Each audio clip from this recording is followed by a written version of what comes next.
Nyun sewu ya, kita memang harus kembali ke UUD dasar, Undang-Undang Dasar 45 kembali. Tidak tahu siapa yang harus memperjuangkannya. Saya kira TNI punya kepentingan untuk itu karena nyun sewu ya. Ini kenyataan kita sekarang kalau kita mau berpikir rasional mengenai negara, rakyat, pemerintah. Kita tuh sekarang tidak punya negara. Kalau pakai rasionalitas ilmu itu. Yang ada itu tanah air, ya, pulau-pulau dan laut, penduduk Indonesia dan pemerintah Indonesia. Negara nggak ada lembaganya. TNI itu alat negara, bukan alat pemerintah. Polisi itu alat negara, bukan alat pemerintah. Ya. Tentara itu jaga pagarnya kebun yang namanya negara. Terus kalau di bidang otoritas politik, ya, rakyat itu diwakili oleh MPR yang merupakan lembaga tertinggi yang sekarang udah nggak ada. Sekarang ada tapi dia bukan lembaga tertinggi. Dia cuman ginju, cuman apa ya, lipstick lah, sama dengan DPD. Sing penting ono lah, kene DPD, kene MPR. MK itu lembaga negara, Mahkamah Konstitusi. KY, Komisi Yudisial. KPK itu lembaga negara, bukan anak buahnya tentara, bukan anak buahnya pemerintah. Dan presiden sebenarnya meskipun ini mungkin agak membuat kita menjadi berpikir untuk merubah sistem konstitusi dasar, tapi memang seharusnya ada pembagian tugas antara kepala negara dengan kepala pemerintahan. Wong Mojopahit aja udah gitu kok. Singosari aja udah gitu kok. Hayam Wuruk atau Kencana Wungu itu kepala negara. Kalau Bajah Mada itu Perdana Menteri. Jadi dia kepala pemerintahan. Kepala pemerintahan tidak boleh melaksanakan kecuali yang dipolisikan oleh kepala negara. Jadi bendahara ora iso ngetokke duit ning dhek sing entuk ngarani ditokke nggo apa. Jadi bendahara itu menentukan ini uang untuk apa, tapi dia sendiri tidak bisa mengeluarkan uang.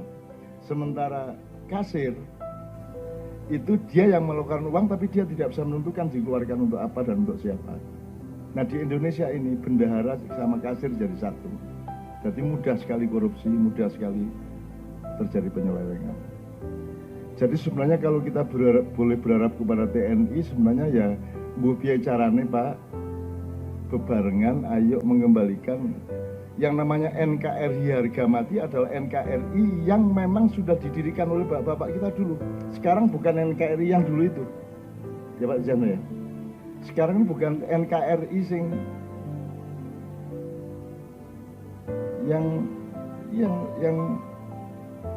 yang didirikan oleh bapak pendiri negara ini dengan undang-undang dasarnya, dengan Pancasilanya dan seterusnya. Saiki wis NKRI harga nyang-nyangan. Dan kalau memang harga mati kita harus kembalikan kepada harga yang sudah dipatok paten, yaitu UUD 45. Dan sekarang sudah dirubah sangat banyak dan ada 169 undang-undang yang bertentangan dengan apa yang dulu dipatok oleh bapak-bapak kita, mbak-mbak kita. Jadi teman-teman sekalian, termasuk proxy war yang beliau jelaskan tadi, menurut saya tidak akan bisa kita pertahankan kalau kita tidak punya soliditas negara. Jadi Bapak-Bapak sekalian, saya memberi sejumlah garis bawah bahwa yang disebut proxy war, perang asimetris dan seterusnya itu sudah masuk ke sini karena pagar negara ini wis dijebol kabeh. Saiki musang, beruang, kadal, ulo, terutama nogo, belang terus. Belang, tidak ada penjaganya. Tidak ada penjaganya. Gitu teman sekalian. Tidak ada yang jaga negara ini sekarang. Dan ini andalan kita cuma satu, yaitu gak ilok ini. Awas loh, gak ilok loh, walat loh. Gitu. Tinggal satu itu andalan kita. Kalau kita tidak nyicil kesadaran seperti ini, teman-teman sekalian, kita betul-betul agak mengkhawatirkan. menurut Pak Tiasno, saya mohon ditambahi dikit ya. Menurut Pak Tiasno ini betul-betul mengkhawatirkan negara kita ini. Nyun sewu, Anda ini menanggung 3 tantangan zaman atau 3 beban Anda di depan saya ini. Tadi Pak Dante mengatakan ada maksudnya itu narkoba itu, ada maksudnya itu pornografi, porno aksi. Itu bukan hanya mau soal pornonya, tapi itu untuk melemahkan bangsa kita, untuk memotong generasi kita, supaya ada lost generation, ada kaum muda satu generasi yang akan hancur sehingga tidak ada akselerasi sejarah ke depan. Nah, Anda melanggung 3 sekaligus. Sebenarnya mereka bukan akan menghancurkan generasi itu kan cara saja untuk merampok kita. Kalau generasi yang dipotong ini sudah tidak berdaya, maka mereka dengan mudah merampok kita. Sekarang pun mereka sudah mulai merampok kita karena kita bingung dengan pertengkaran di antara kita sendiri. Nah, yang saya maksud 3 beban begini. Pertama Anda jadi orang Indonesia. Indonesia adalah negara yang paling kaya di dunia, sehingga Anda adalah perawan atau janda bahenol yang sangat seksi, sehingga semua laki-laki dari seluruh dunia ingin memperebutkan Anda dan ingin merampok Anda. Caranya adalah dengan melemahkan generasi mudanya dan membingungkan pemerintahnya dan seterusnya.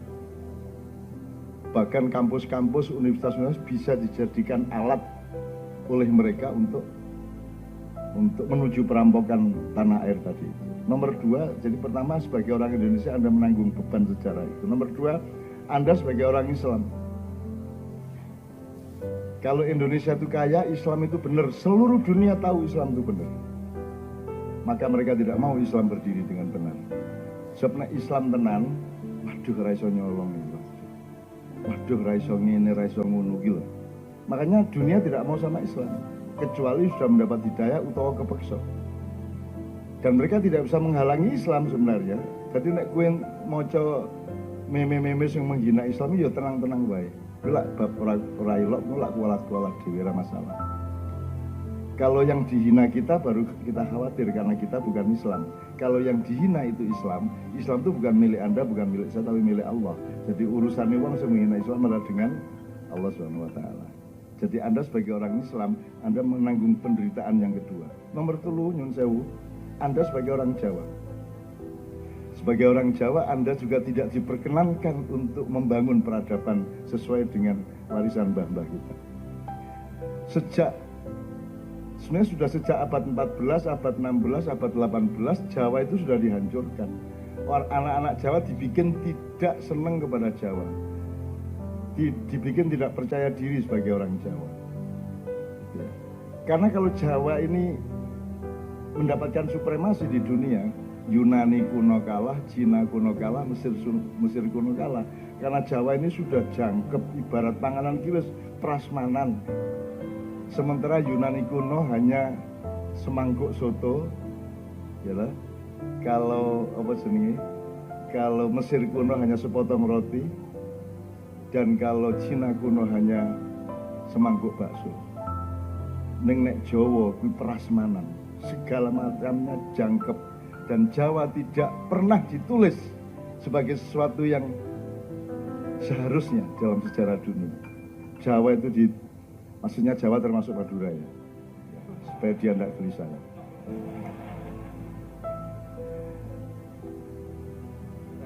Madura juga ya. Sebenarnya yang dimaksud Jawa itu tidak Jawa dalam pengertian sekarang, tapi dalam pengertian rumpun, karena Melayu itu juga sebenarnya Jawa. Sementara orang Melayu bilang Jawa adalah Melayu, orang popola, gitu loh. Yang penting etosnya, karakternya, kepribadiannya, kepercayaan dirinya terus dijaga. Melayu adalah Jawa atau Jawa adalah Melayu, Madura juga Melayu juga Jawa, monggo ora masalah. Kita tidak usah bertengkar, termasuk Sunda tidak usah bertengkar. Yang penting karakter kesundaannya, karakter kejawaan dan kemelayuannya, apalagi kemaduraannya tetap kita pertahankan. Nah, makanya dalam dunia komunikasi, pendidikan, media massa, medsos, Jawa itu dihina-hina. Di TV Jakarta Jawa itu dihina-hina. Pokoknya anggar ono drama apa acara, anggar pembantu rumah tangga kudu Jawa. Ora entuk kok wong Makassar pembantu rumah tangga ra cocok. Kan gitu. Kudu Jawa. Pokoknya sing nggawa gombal-gombal kayak kudu Jawa.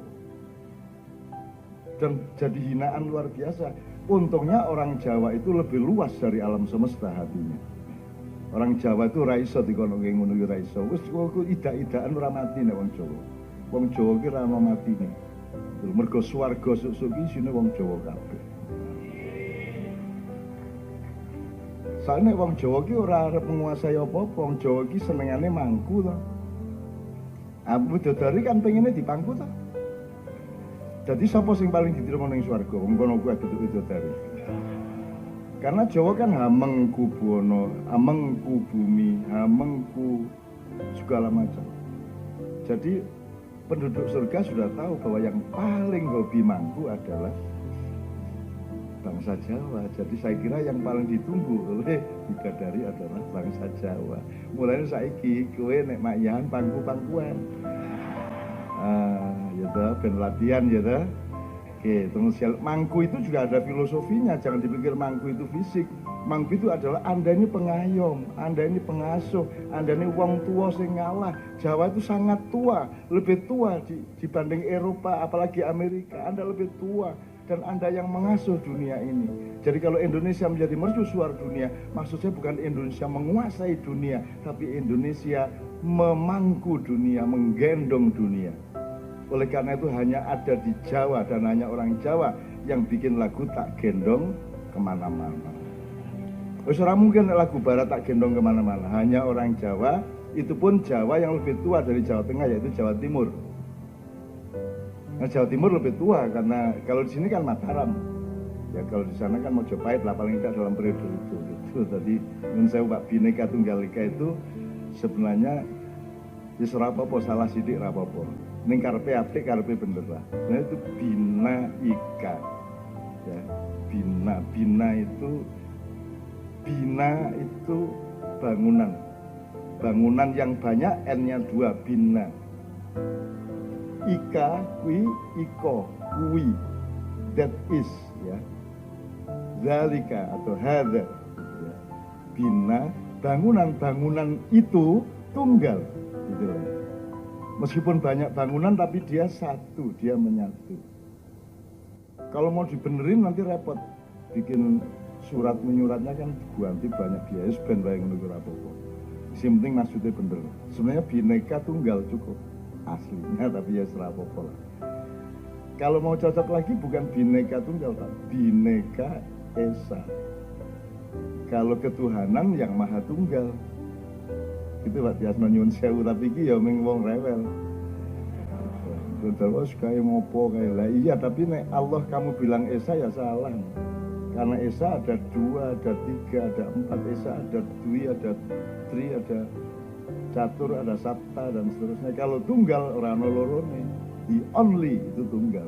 Jadi Allah yang Maha Tunggal. Sebenarnya Pancasila itu aslinya ketuhanan yang Maha Tunggal, baru Bhinneka Esa. Bukan Isa. Isa enggak. Nabi Musa kayak Madura. Ada Sunda, ada Jawa, Madura juga. Terus ada Isa, Musa juga kan gitu kan. Oke,